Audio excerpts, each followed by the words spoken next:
Hey guys, what is up, and I welcome each and every one of you to a new League of Legends video. So it's that time once again. A new patch is very close to being rolled out onto the live servers, more specifically patch point 6.17. Now this patch seems to be quite big. I mean, there are a lot of changes happening, some of them obviously much bigger than others. So as usual guys, throughout this video I'll be going over all of the major changes that I feel like you should definitely know going into the next patch. Hopefully this will give you all the information you need to know so you can easily transition into the new patch. And at the end of the video, I will be listing what I believe to be are going to be the stronger or OP champions coming into patch 6.17. So if you guys end up enjoying this video or finding it informative or useful or whatever, make sure to hit that like button and also let me know down in the comments which of the changes do you think is going to be the most impactful of patch 6.17. Alright, so there are going to be 8 big changes I'll talk about, but the very first one is going to be a very big change to the point where I'm grouping a bunch of champions into one category. And this is going to be the changes happening to many ADC champions. So first off, we have Ashe. Now Ashe is getting a little bit of nerfs this patch where her Q ability duration has been lowered by 1 second, so from 5 seconds to 4, and on top of this, the damage on her ultimate has been lowered by 50 at rank 1, 25 at rank 2, and back to normal at rank 3. Not the biggest nerfs in the entire world. I mean, I do feel like the Q is maybe a little bit more impactful late game, but the ultimate nerf is more impactful early game. Following this, there are some slight buffs happening to Draven, where the mana cost has been decreased to 100 at all ranks from 120 on his ultimate, on top of the cooldown also being lowered by 10 seconds at every single rank.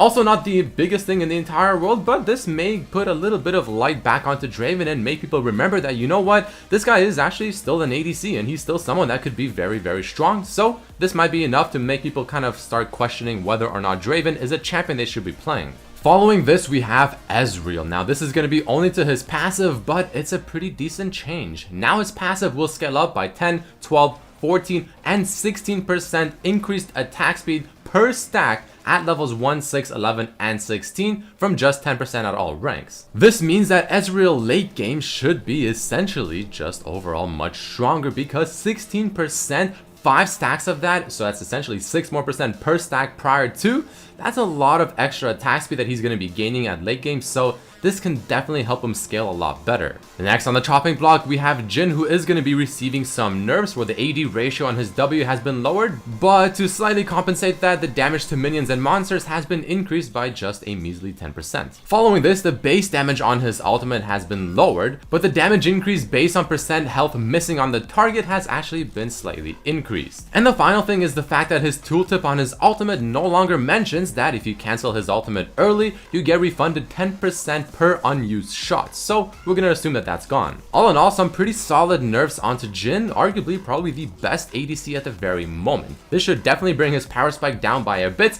and put him somewhere maybe in the middle of being a very good ADC, but not OP, but also not very weak. Jinx will be receiving some buffs this patch where the damage ratio on her ultimate overall just has been increased from the minimum and the maximum damage. And I really feel like she's already quite strong, but this will put her even at a better spot, and now her ultimate is going to be extremely deadly and scale like an absolute monster later into the game. Next up, we have Sivir, who is receiving some nerfs on this patch, the first of which to her W, where the bounce damage has been reduced by 10% at every single rank. And the passive effect on her ultimate, where it increases the attack speed on her W while it's active, has also been decreased by 10% rank 1, 15 rank 2, and a whole 20% at rank 3. So all in all, Sivir's laning phase and maybe even her mid game should be almost about same, but her late game and just how much she can really bring to a team and just how much damage she can put out in a fight should be slightly less. And last but not least, part of the first big change we're talking about of this patch for all the ADCs is towards Bane,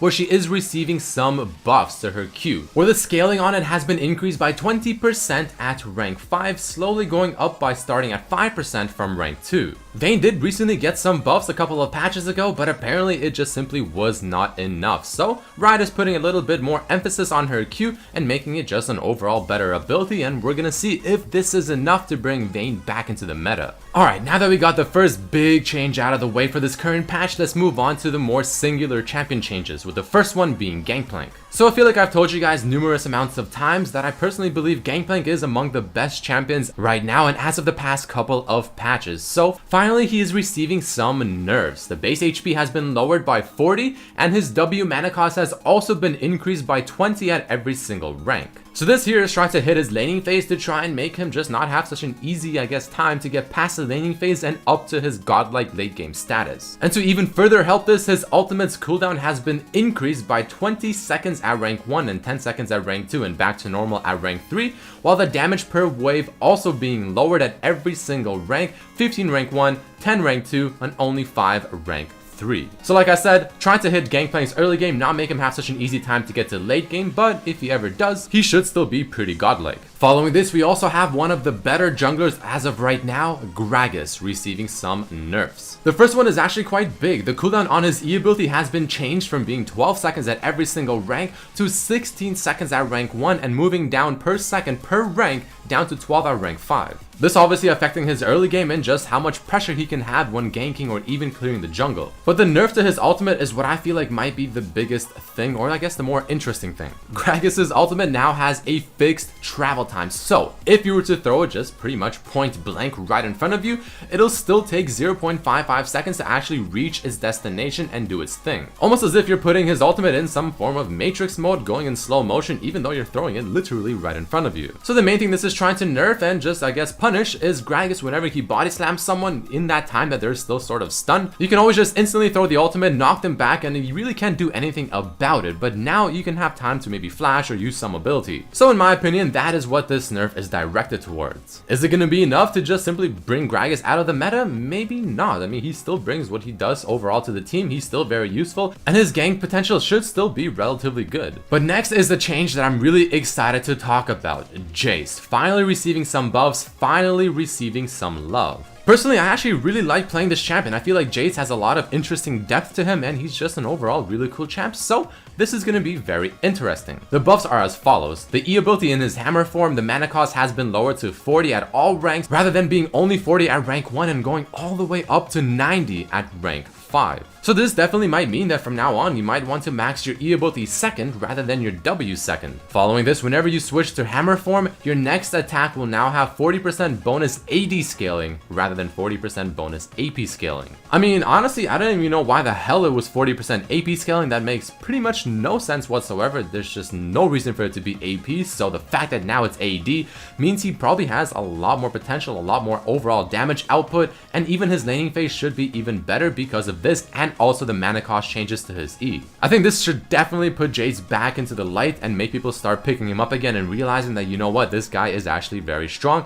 I'm very excited for it. Expect me to start playing him as well because I do love this champion. Overall, Jace looking quite good. Next up, we also have some buffs happening to Orianna's ultimate, where the cooldown has been lowered by 10 seconds at every single rank, and the mana cost has been lowered to 100 at all ranks, all the way up from what it used to be 150 at rank 3. Now, Orianna is known to be a very teamfight oriented champion, and even though I don't feel like these changes might really just flat out propel her back into solo queue and just being absolutely dominant, this is more towards getting her in line for the upcoming Worlds event and just making her much more of a higher pick when it comes to teamfight oriented comps, especially in pre-mates, or in other words, professional play. So that right there is what I believe the intent is behind Orianna's buffs. Next up, we have some nerfs happening to yet another jungle champion that is arguably the best jungle champion at the very moment, Rek'Sai. Personally, I absolutely despise facing Rek'Sai because the ganking potential is really high with the E ability, and she just feels very hard to stop when she's coming at you and just trying to knock you up and essentially initiate a fight. So Rek'Sai's E ability, especially at the lower ranks, is being increased in cooldown all the way up to 6 extra seconds at rank 1, and her ultimate cooldown has been increased by 30 seconds at every single rank, again, mainly to try and stop her early game pressure and just the crazy amounts of ganks that this champion can do going through all those walls. The second last big change we'll be talking about for this video is towards Riven, a champion we haven't really talked about for a long time because she really hasn't been receiving much love lately. But now her ultimate's damage overall, the minimum and maximum damage, has been increased quite significantly, so definitely expect all those Riven one-trick ponies to finally be back in form, and probably a lot of other players picking her up as well. And the final change I'll talk about for this video is towards Veigar. His passive stacks granted for champion takedowns has been increased to 5. from 3. Not the biggest thing in the entire world, but again, you know, Veigar is a very snowbally champion, and for whatever reason, you don't really see him too often, so maybe this will give people a little bit more incentive to give this guy a whirl and really try him out, because he really is a good champion. So those right there are all the major changes that I wanted to discuss. Now, before I end off the video, let's quickly go over the list of the potential OP champions coming into next patch. We're gonna have Jace, Riven, Veigar, Ezreal, and Jinx. Now, Veigar, the reason I put him here is because I actually do feel like he's already a good champion, and this is just gonna make people slowly realize that. Ezreal and Jinx because I personally believe they got the best or the biggest buffs of the ADC champions. Riven because it's Riven first of all, and second of all, the buffs she received to her ultimate's damage is actually quite good.